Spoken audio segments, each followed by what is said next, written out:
Hey everybody! I'm so excited to bring you a new top 5. I know it's been a while, but yes, and this is going to be exciting because these are my top 5 games that have exciting endings. Now I'm talking about games that have that on the edge of your seat. How is it going to end? Is it going to end well? I'm going to have some competitive games. I'm going to have some cooperative games in here. And I'm going to have a variety of game styles because there are a lot of different ways to enjoy excitement, particularly at the very end of a game. And not a lot of games actually end like really exciting. So for me, this is just a thrilling list. And I hope you appreciate my top 5 games with exciting endings. Alright, so my number 5 genre that I kind of pulled from for my exciting endings are those big epic adventures. I'm talking Stygian society. You've got stage after stage after stage of working together to climb the tower to defeat the monster.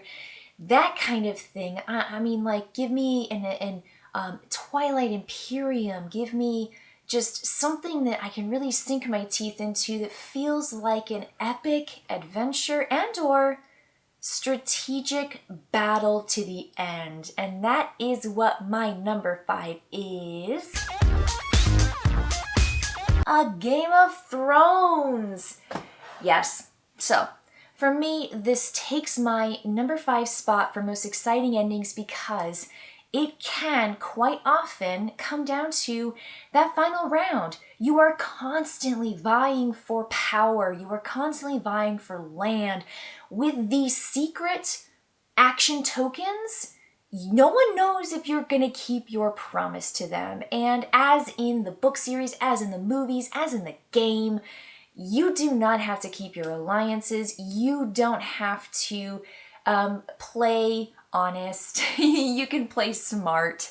And so I think that this game just captures so much of the excitement in the game from round to round, but particularly at the end because you might think you've got it locked in. You might think you're just fine, and something will just blindside you and just throw a wrench in all of your plans. And I think there's so much waiting for the final resolution of who's in power, who's got the throne, who's got the this, that for me, this is the one that I play when I want to play an area control, secret action, and programming, which is a really big favorite mechanic of mine, kind of game that keeps me on the edge of my seat all the way until the end.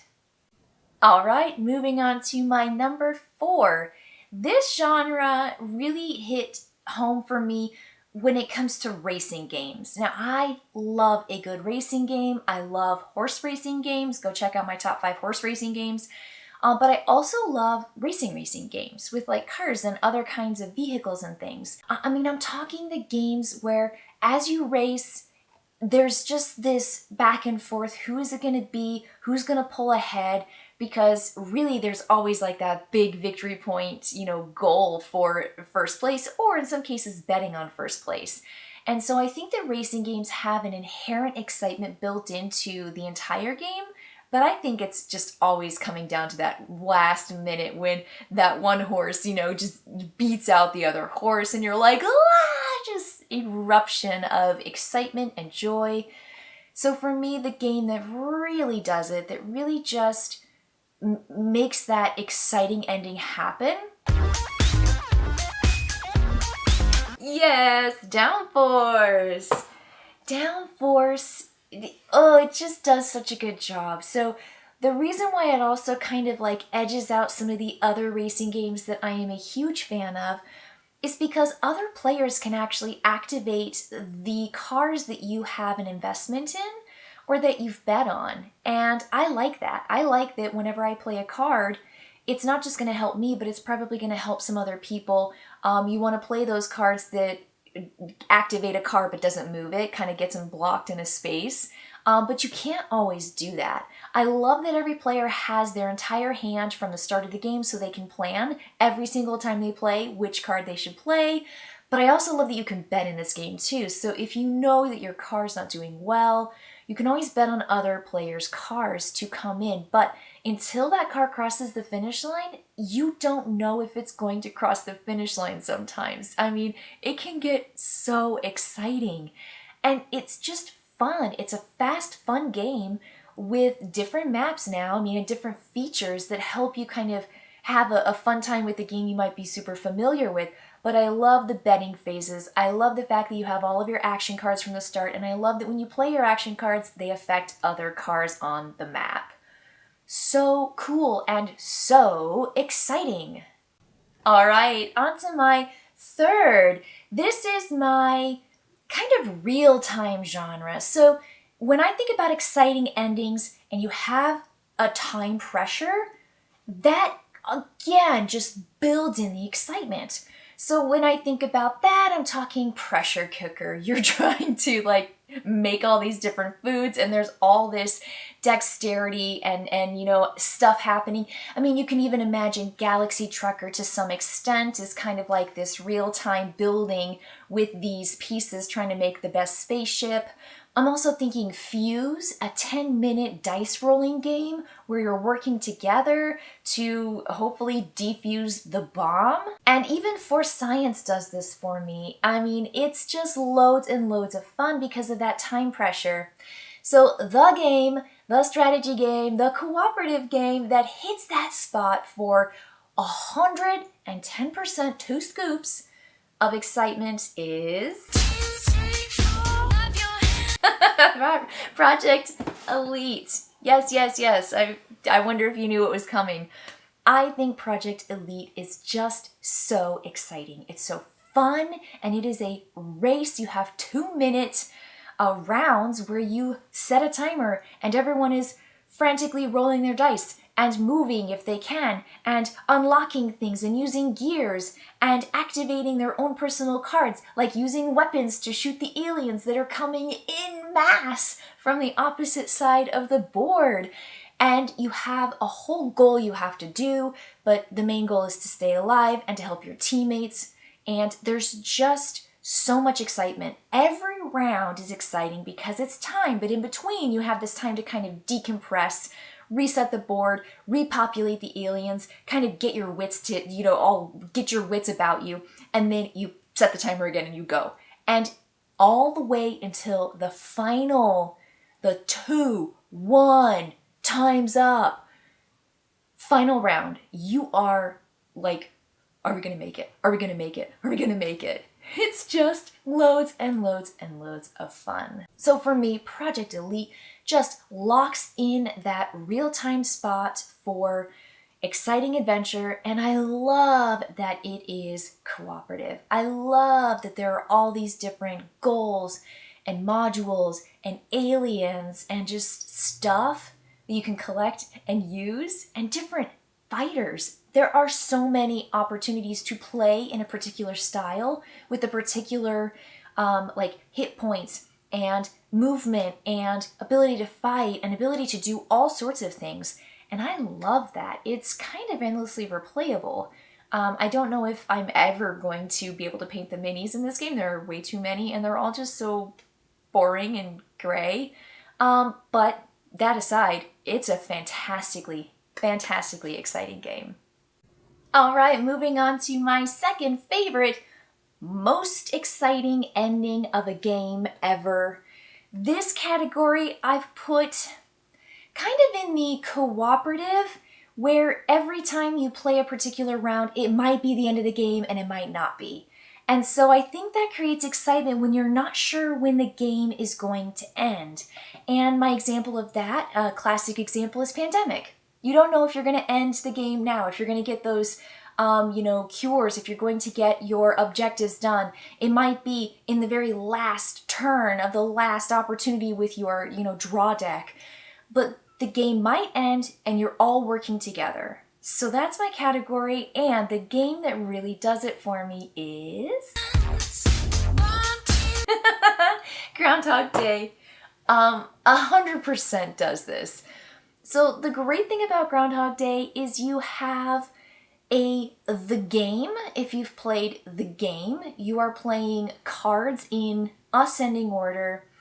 So it's got the game as its core kind of mechanic that you kind of have to be familiar with, but it also has all these different rounds, and you don't know when you're going to have the perfect day, and you want to have the perfect day on the same time that everybody else has the perfect day, and you don't know if it's going to happen.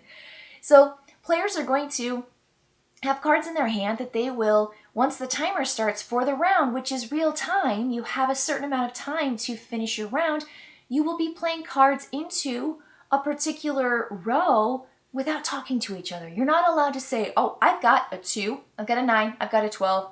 Yeah, that's what I've got. You can't say that. And you can't say like how many details are on your card too. So people are just playing down cards. And you not only have to play your cards in ascending order for every single round, every round has to have higher and higher heart values.